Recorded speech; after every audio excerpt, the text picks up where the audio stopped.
Hola, soy Oscar. Te traemos una entrevista con mi hermana Laura de un gran urbanista, quien ha trabajado en importantes proyectos en diferentes ciudades del mundo. Él nos hablará sobre la ciudad de Toronto.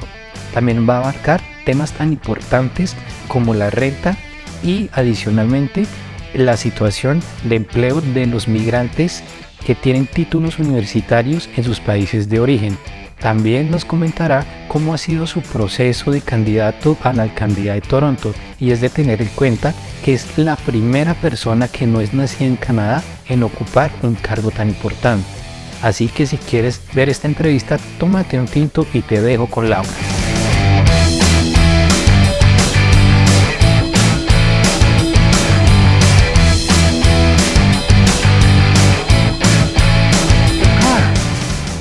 Actually, it gets much worse.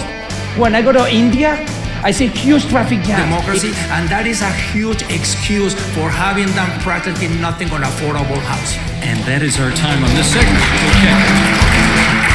Hola, hola.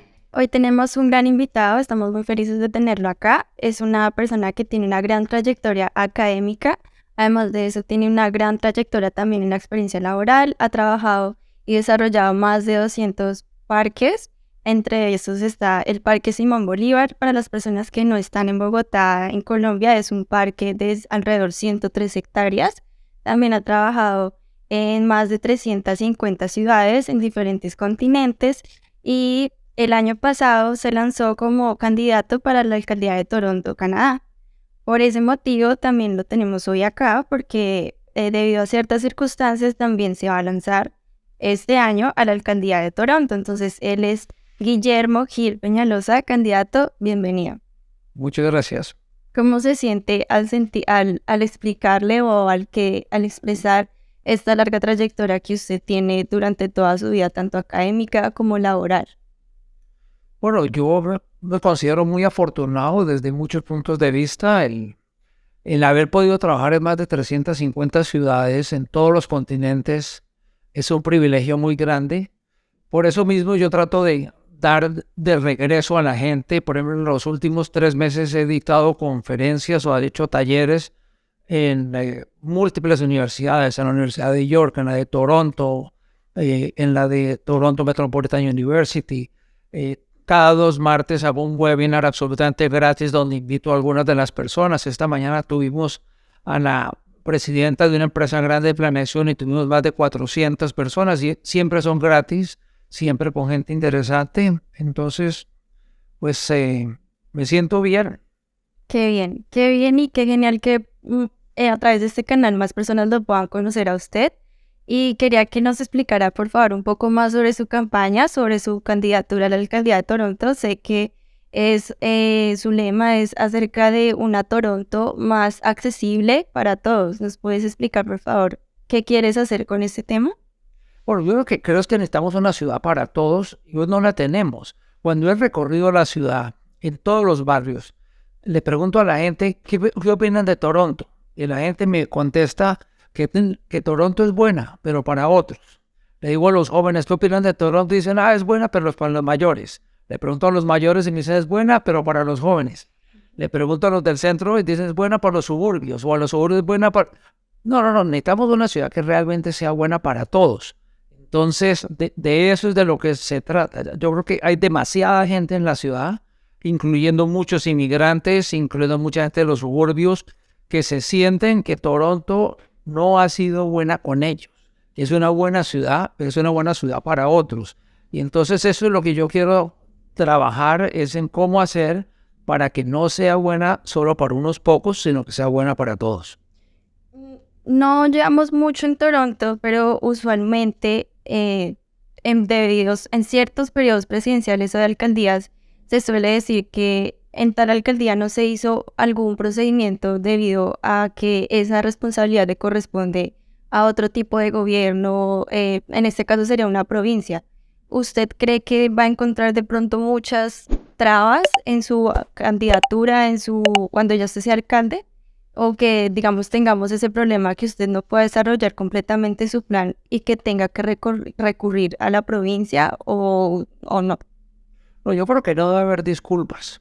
Yo creo que hay mucho que se puede hacer. Obviamente hay unas asuntos que son a nivel federal, las relaciones exteriores, etcétera. Eso no es un tema de ciudad. Otras son a nivel de provincia, como es la salud curativa. Pero a nivel de ciudad hay una cantidad de temas que son de ciudad y no hay que tener disculpas. El tema de la vivienda, el tema del transporte público, el tema de los parques, el tema de la salud preventiva. O sea, hay una cantidad de temas que son muy claramente de ciudad y que están fallando en Toronto y que hay que mejorar y que no hay que aceptar ningún tipo de disculpas. Ok, ya que estás mencionando el tema de vivienda, de transporte, de parques, en cuanto al tema de vivienda, sabemos que Toronto es una ciudad cara, sí, somos conscientes en eso, pero eso también influye en que el precio tan elevado que están teniendo las viviendas actualmente es algo que ya se está saliendo de lo normal o siempre ha sido así por regla. Toronto está en una crisis de vivienda enorme, como hay otras ciudades en el mundo. Pero en el caso específico de Toronto es porque los gobernantes en los últimos 20 años no han tenido la fortaleza para tomar las decisiones que hay que tomar. Por ejemplo, el 80% del área de Toronto está zonificada para casas individuales.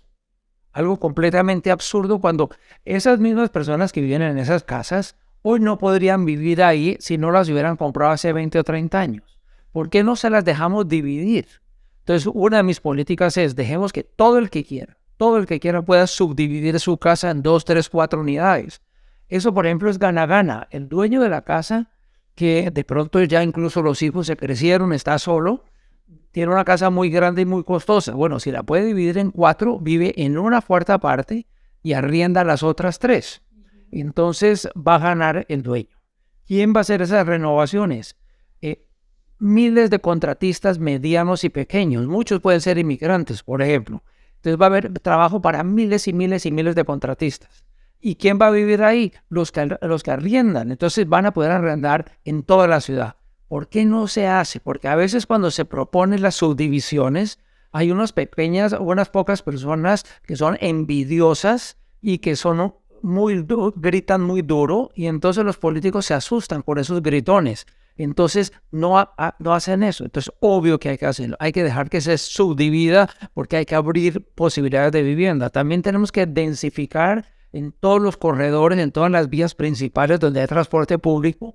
Hay que dejar que se puedan hacer edificios de 6 a 12 pisos, no edificios de 60 pisos, eso no se necesitan. Si tenemos la misma densidad, la misma cantidad de unidades, hacemos edificios de 6 pisos pegados los unos a los otros, como Barcelona, que si hacemos edificios de 60 pisos cada 2 cuadras, con la diferencia que cuando son bajitos, son mucho más humanos, más vida comunitaria, más sentido de pertenencia. Entonces ha sido un problema de falta de solución. La población al mismo tiempo está creciendo. El área metropolitana de Toronto va a crecer en un 50% de la población. Eso es el mayor crecimiento de cualquier otra área metropolitana en los países desarrollados. Entonces, en 25 años vamos a crecer un 50%. Hoy el área metropolitana tiene unos 5 millones, vamos a tener 7 millones y medio. Buena parte de esos van a estar en Toronto. Entonces, hay que buscar dónde va a vivir estas personas. Y entonces, no solamente tenemos el déficit actual de vivienda, sino que si no hacemos algo se va a empeorar porque la población va a crecer mucho más. Entonces, hay que hacer una gran construcción de vivienda. Ese es un tema que hay que resolver y que es urgente. Y como usted dice, Toronto está creciendo y por ese motivo va la siguiente pregunta y es, ¿cómo asegurar, porque usted dice que Toronto es para todos, cómo asegurar que las personas que son profesionales de otros países puedan tener un trabajo profesional o al menos que sabemos que cuando uno llega a un país, bien tiene que desarrollar cualquier tipo de trabajo, pero esto tiene que tener un límite. Ya uno también tiene que desarrollar sus propias profesiones. ¿Cómo va a ser eso? ¿Tiene algo pensado para este tema? Bueno, mire, yo creo que Canadá le está fallando a los inmigrantes. Esta es una crisis enorme, pero desafortunadamente los inmigrantes tienen 2, 3, 4 puestos, ni siquiera tienen tiempo de pelear por el tema. Pero la realidad es que Canadá está atrayendo a muchos y venimos atraídos por el sueño de Canadá, el sueño de Toronto o de Montreal o de Vancouver o del que sea. Y llegamos acá y nos damos contra la pared. Entonces hay toda clase de barreras, de trabas, de burocracia que no deja que las personas puedan trabajar. Entonces es malo para el inmigrante, pero es malo también para las ciudades, es malo para Toronto, es malo para Canadá. Toronto necesita enfermeros y enfermeras, pero ellos están haciendo hamburguesas en McDonald's. Necesita electricistas, pero ellos están conduciendo Uber. Entonces es malo para la ciudad. Y es malo para los países emergentes como Colombia y otros países, porque Canadá se está trayendo muchos de sus mejores gente y no los está dejando desarrollar aquí. Entonces es pierde, pierde, pierde. Hay que buscar una manera que esto se vuelva gana, gana, gana. El problema es que el inmigrante va a las ciudades y los alcaldes dicen, eso no es problema mío, es de la provincia. Van a la provincia y dicen, no es problema mío, es de los federales. Y van a los federales y dicen, estamos haciendo lo que podemos. No, no están haciendo. Entonces yo creo que en ciudades, por ejemplo, como Toronto, como Mississauga, como Brampton, donde más de la mitad de los habitantes somos inmigrantes de primera generación, el alcalde tiene que apersonarse ese problema. En muchos casos es simplemente un tema burocrático, que los mismos sindicatos y las mismas asociaciones de profesionales, para que no haya competencia, ponen una cantidad de barreras para no dejar que los inmigrantes puedan trabajar. Entonces Canadá tiene que traer los inmigrantes y tener muy claramente, muy definido cómo se van a integrar. No puede ser que la persona, como dices, a veces la gente dice, bueno, a mí no me importa limpiar edificios por 3 meses, por 6 meses, pero es que ya llevo 6 años. Entonces de eso no se trata. Entonces yo creo que hay que tener unos canales muy claros. Entonces que la gente sepa, si me voy y soy un odontólogo, este es el procedimiento. Tengo que tomar un curso de 6 meses y al final tengo que hacer un examen. Si lo paso, puedo ejercer. Si no lo paso, tengo que ensayar otra vez. Si soy electricista, tengo que estar 2 meses y tengo que presentar este examen.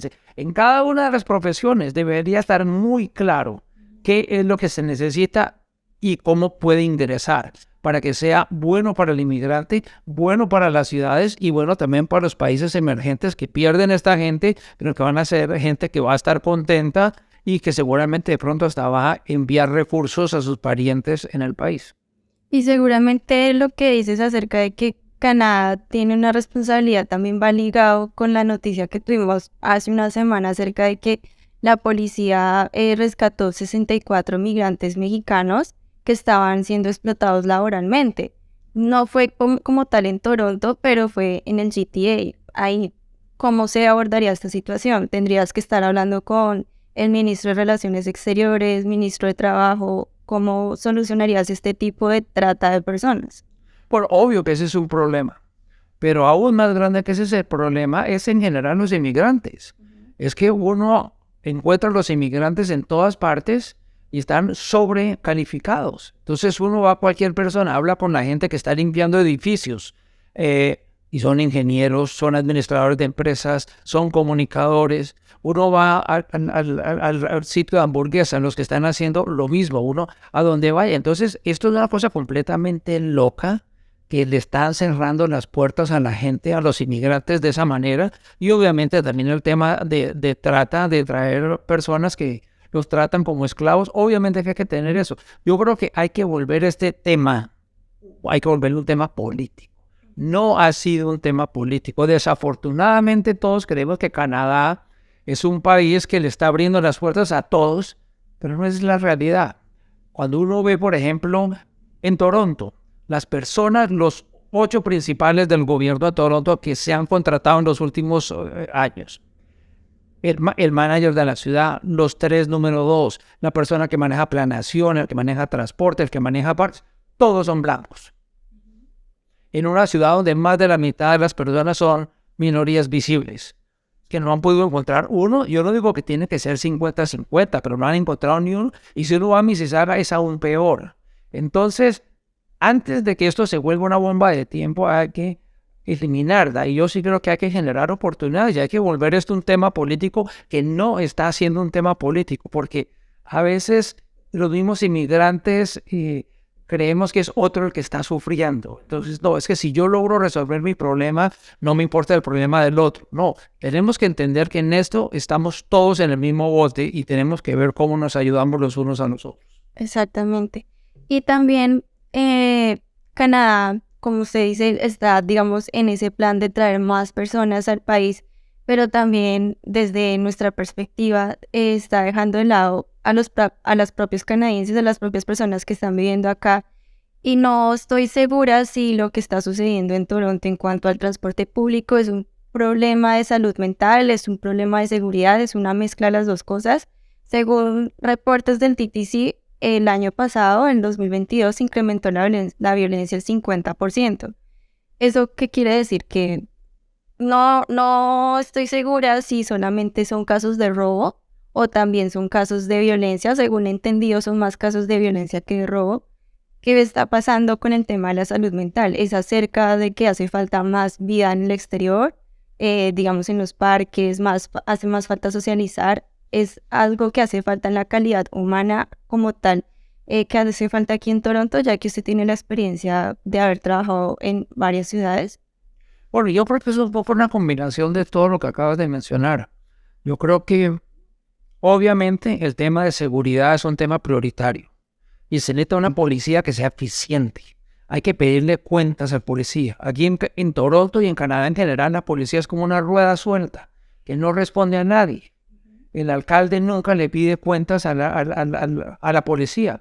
Una vez al año discuten el tema presupuestal y ni siquiera analizan partida por partida.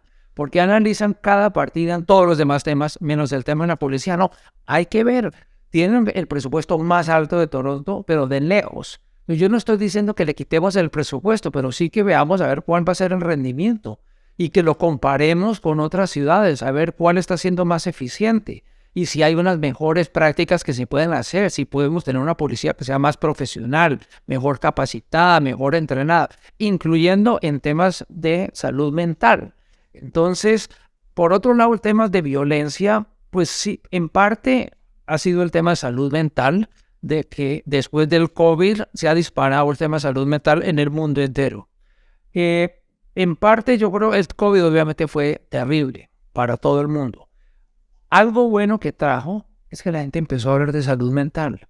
Antes la salud mental era como algo escondido, a la gente le daba pena decir, ay, no, es que yo me deprimo de vez en cuando. Ahora la gente acepta, es que de vez en cuando o tomo unas pepas o tengo ansiedad o etcétera.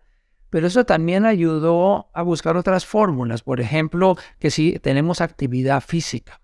Hay muchos estudios que muestran que para depresión leve es tan efectivo hacer ejercicio o ir al parque donde haya árboles y naturaleza como tomar medicina. Entonces, pero hay que tener parques, hay que tener calidad, hay que tener seguridad. Para eso necesitamos tener equidad. Es que tenemos unos problemas grandes de equidad en ciudades como Toronto, por ejemplo, nada más que la cobertura de árboles. Decimos, ay, Toronto tiene un 28% de cobertura. Lo que no decimos es que en los barrios ricos, como en Rosedale, como en Annex, como en Hyde Park, es más del 50%. Mientras en los barrios pobres, como Rexdale, como Thorncliffe, es menos del 5%. Entonces, ¿cómo aceptamos que eso sea normal? Que unos barrios tengan más del 50% y donde viven los pobres tengan menos. Entonces, hay que trabajar ese tema. No ha sido una prioridad el tema de la equidad, no ha sido un problema también, no ha sido una prioridad temas de salud mental, donde el tema de salud mental curativo es de la provincia. Pero yo creo que la ciudad puede hacer mucho a nivel preventivo, a través de actividades y parques y naturaleza y árboles, etc. Y también hablando de equidad, hace poco también fue noticia el tema de los centros de calentamiento 24/7, teniendo en cuenta que Canadá es un país más invernal, se debería, en temas de equidad, tener abierto todo este tiempo los centros de calentamiento para habitantes de calle, pero fue votado no. Entonces, ¿usted planea abrirlos en el próximo invierno o es un tema que se tiene que hablar con las demás personas? Es un tema que hay que hacerlo inmediato. Es una vergüenza. Es que, mire, el presupuesto que se acaba de aprobar para operación son más de 16,000 millones de dólares. Y no encontraron para abrir unos centros donde la gente que está sin vivienda puedan ir a pasar el día, para centros de calentamiento, cuando somos una ciudad de invierno, donde hay unos días que pueden estar en la calle a menos 20, menos 30 grados. Esto no tiene sentido. Entre otras, ¿qué queremos que haga la gente que no tiene dónde vivir? Los estamos echando a que se vayan al transporte público. Entonces la gente dice, ay, no tomo transporte público porque es que en el subway hay un poco de personas durmiendo en los vagones. los estamos mandando a que vayan a los Tim Hortons, los estamos mandando a que vayan a las bibliotecas. No, abramos unos centros. No estamos hablando de mucho dinero, pero nuevamente viene el tema de las prioridades. Si encontramos dineros para ampliar avenidas, para hacer puentes, para hacer otras locuras, pero no encontramos dinero para estas personas que son las más necesitadas, que nuevamente digo, se mezcla con todo. Tenemos el mejor sistema de bibliotecas del mundo, pero la cerramos los domingos porque no tenemos presupuesto para 2 personas que abran la biblioteca y dejen a las personas entrar. Entonces, ¿qué hacemos teniendo el mejor sistema de bibliotecas si no lo podemos abrir? Si lo cerramos por las noches. Hay mucha gente que no puede ir a las bibliotecas sino el domingo o en las noches. Entonces, ¿cómo es que no lo tenemos abierto? Pero nuevamente también a estas personas que no les damos un lugar para pasar las temperaturas extremas. Puede ser extremo frío en el invierno o extremo calor en el verano, pero tenemos que habilitar esos centros. No hay absolutamente ninguna razón. Es vergonzoso que el alcalde saliente, es que el alcalde saliente había sido un desastre en la realidad. Había sido un alcalde que había llevado a la ciudad después de 8 años a que fuera menos equitativa, a que fuera menos saludable y no tenía la prioridad las personas más vulnerables. Entonces, fue desafortunada la razón por la cual salió, pero que fue una razón que él mismo tuvo no solo un amante. El problema no es que tuvo un amante, es que tuvo un amante que trabajaba para él en la oficina de la alcaldía y estuvo por 2 años y medio. Entonces, no hay que tenerle lástima. Fue algo que él hizo, él renunció, todo esto. Pero yo creo que para la ciudad es muy bueno porque hay varios candidatos para la alcaldía. Y sin lugar a dudas, los primeros 5 en todas las encuestas, cualquiera de los 5 es mucho mejor que el anterior.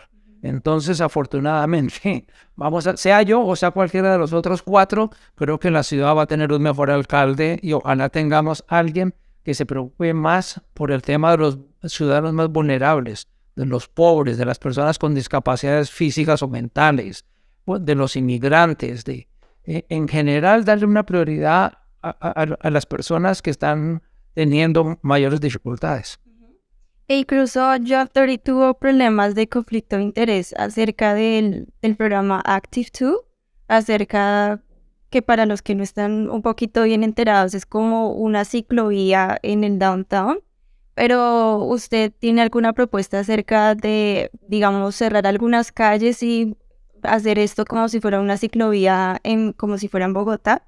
Muchísimo. Mire, cuando yo estuve trabajando con Antanas Mocus, él fue mi jefe, trabajamos juntos durante sus primeros 4 años.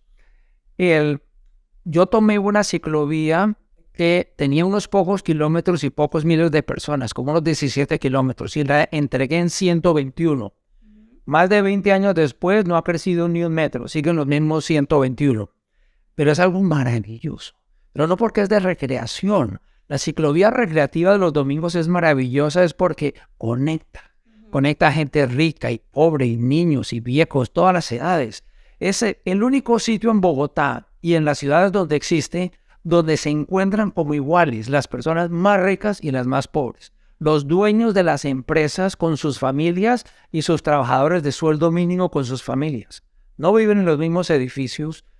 Sus hijos no van al mismo colegio, ni siquiera van a los mismos restaurantes, pero en la ciclovía se encuentran como iguales. Eso es maravilloso. Entonces, en Toronto efectivamente quiero hacer eso. Pero, por ejemplo, ahora que dices de inhabilidades, ¿por qué fue esa inhabilidad? Porque el dueño del estadio de béisbol, que es la compañía de telecomunicaciones Rogers, le pidió que no lo hiciera. ¿Cuál es la inhabilidad? Es que a la gente le puede parecer increíble, pero el alcalde de Toronto recibía $100,000 año de la compañía Rogers, porque él antes había trabajado allá y entonces era amigo de la familia Rogers. Entonces, cuando iban a tocar algún tema donde hubiera inhabilidad, él se abstenía y se abstuvo más de 134 veces. Él se corría a un lado, pero sus amigos eran los que estaban votando. Es vergonzoso que además una persona que es multimillonaria, que no solo tiene una mansión acá, sino una cabaña en los lagos del norte, una mansión en Florida, etcétera, que se ponga a recibir $100,000 por año, aún durante épocas de COVID, cuando la gente en Toronto sufría, él estaba recibiendo más de 3 veces el ingreso promedio de un trabajador en Toronto. Entonces, por eso es que era la inhabilidad. Esto realmente es vergonzoso, pero como él era del establecimiento y era de los clubes privados y era del club de los amigos ricos y poderosos, entonces la gente le aguantaba semejante vagabundería. Yo creo que el sector público tiene que tener unos estándares más altos. Sí. Candidato, ya la última pregunta para finalizar. ¿Qué consejo le quiere dar a las personas que están aquí en Toronto y están preocupadas por el tema del trabajo, por el tema económico como tal? Porque tenemos amigos también que pues son padres de familia, tienen que pagar un arriendo costoso, tienen que pagar un college costoso y están teniendo trabajos que no los llena profesionalmente. ¿Qué consejo les daría a esas personas que se están esforzando duro en esta ciudad, pero que quieren seguir viviendo en esta ciudad? Bueno, yo les diría, uno, que participen todo lo que puedan. Participen en las reuniones de padres de familia del colegio, participen en las reuniones del barrio, participen en la política. Ojalá me apoyen a mí, pero si no, apoyen a cualquiera de los otros candidatos. De eso no se trata, pero participen, porque quien sea o no sea el alcalde tiene mucho que ver, por ejemplo, con la calidad de los parques. El otro día me encontraba a alguien que estaba limpiando pisos en un edificio y era un ingeniero con 2 maestrías y decía, mire, a mí no me importaría tanto trabajar 8 horas aquí en un edificio si cuando saliera con mis hijos iba a un parque y el parque estaba perfectamente limpio. Mi hijo chiquito quería ir al baño y los baños estaban abiertos, pero están cerrados por temporada por 8 meses. Iba a coger el transporte público y funcionaba. Saliera yo a caminar a los andenes y estuvieran limpios, pero las canecas están a rebotar, llenas, se están acabando. Entonces, si todo lo que fuera gratis, es que yo creo que una de las cosas que diferencian las ciudades es la calidad de vida de lo que podemos hacer gratis. A veces cuando la gente va a París dice, bueno, no me importa estar lavando platos en un restaurante, porque cuando salgo no solo estos edificios divinos, sino los parques son impecables, las calles son limpias, hay cantidades de actividades, voy a las bibliotecas, etc. Pero poco a poco, cuando lo que es gratis, las bibliotecas no las cierran, los parques están en mal cuidado, el transporte público está cada vez más peligroso y no funciona. Entonces eso no funciona. Entonces yo digo, hay que participar. Los que todavía no son ciudadanos y no pueden votar, que eso es una falla porque a nivel de ciudad debería poder votar todos los residentes, ciudadanos o no. A nivel de elecciones nacionales sí deberían ser solo los ciudadanos, pero a nivel de ciudad son los residentes. Pero díganle a los amigos, a los vecinos, a los compañeros de trabajo. Y también traten de participar. En la pasada elección a mí me encantó un día me encontré una mamá con 2 niños de Centroamérica. Y la mamá le dijo a la niña, le dijo, ay, cuéntele a él qué está haciendo en el colegio. Y esta era una niña de unos 8 o 10 años. Y me dice, yo estoy ahorita en elecciones para ser la presidenta de la colegio de elementary school. Y digo, bueno, ¿y por qué ve yo? Me dice, porque fue usted. Yo cuando vi que usted, un hispano que habla inglés con acento y demás, se había lanzado a ser alcalde. Entonces, eso me dio ilusión de yo también lanzarme en mi colegio para ser la presidenta del Consejo Estudiantil del Elementary School. Entonces, yo creo que eso es algo que, ojalá esto, gane o no gane, también inspire a gente a tratar de aspirar a más, a no resignarse con la mediocridad, sino ver, no, acá vinimos por algo y podemos aportar más y podemos hacer. Entonces, yo no tengo ninguna duda que los inmigrantes son un enorme beneficio para Canadá, pero también lo tengo clarísimo de que Canadá no está tratando bien a los inmigrantes. Los síntomas están en todas partes. De vez en cuando la gente lo menciona, pero hasta ahora no he visto ningún político, ni a nivel de ciudad, ni a nivel de provincia, ni a nivel federal, que honestamente esté haciendo algo para solucionar este problema tan gigante, del cual depende el futuro de Canadá, porque un país donde tiene ciudades como Toronto, donde más de la mitad de los habitantes nacimos en otro país, tiene que tener claro que tenemos que pasarla bien. Si no tenemos calidad de vida, esto es una bomba de tiempo que lo único que va a generar es más violencia y más disturbios y más problemas en todo sentido. Entonces, este es un tema que tiene que ser gana-gana. o va a ser pierde para todos. Entonces yo les diría que participen, sean ambiciosos y que no se den por vencidos. Sí, y muchas gracias de verdad por estar con nosotros.